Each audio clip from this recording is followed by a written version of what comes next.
சங்கீதம் 28. தாவீதின் சங்கீதம். என் கன்மலையாகிய கர்த்தாவே, உம்மை நோக்கி கூப்பிடுகிறேன். நீர் கேளாதவர் போல மௌனமாயிராதேயும். நீர் மௌனமாயிருந்தால் நான் குழியில் இறங்குகிறவர்களுக்கு ஒப்பாவேன்.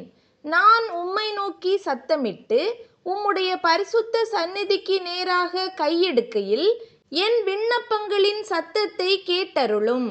அயலானுக்கு சமாதான வாழ்த்துதலை சொல்லியும் தங்கள் இருதயங்களில் பொல்லாப்பை வைத்திருக்கிற துன்மார்க்கரோடும் அக்கிரமக்காரரோடும் என்னை வாரிக்கொள்ளாதேயும்.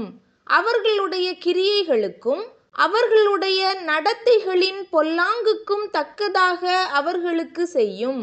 அவர்கள் கைகளின் செய்கைக்கு தக்கதாக அவர்களுக்கு அழியும். அவர்களுக்கு சரிக்கு சரி கட்டும்.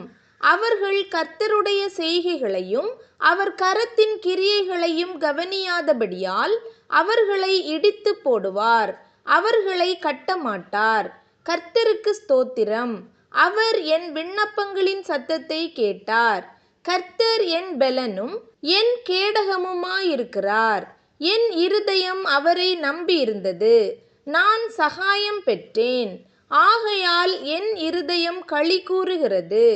என் பாட்டினால் அவரை துதிப்பேன். கர்த்தர் அவர்களுடைய பெலன். அவரே தாம் அபிஷேகம் பண்ணினவனுக்கு அரணான அடைக்கலமானவர். தேவரீர் உமது ஜனத்தை இரட்சித்து உமது சுதந்திரத்தை ஆசீர்வதியும். அவர்களை போஷித்து அவர்களை என்றென்றைக்கும் உயர்த்தி அருளும்.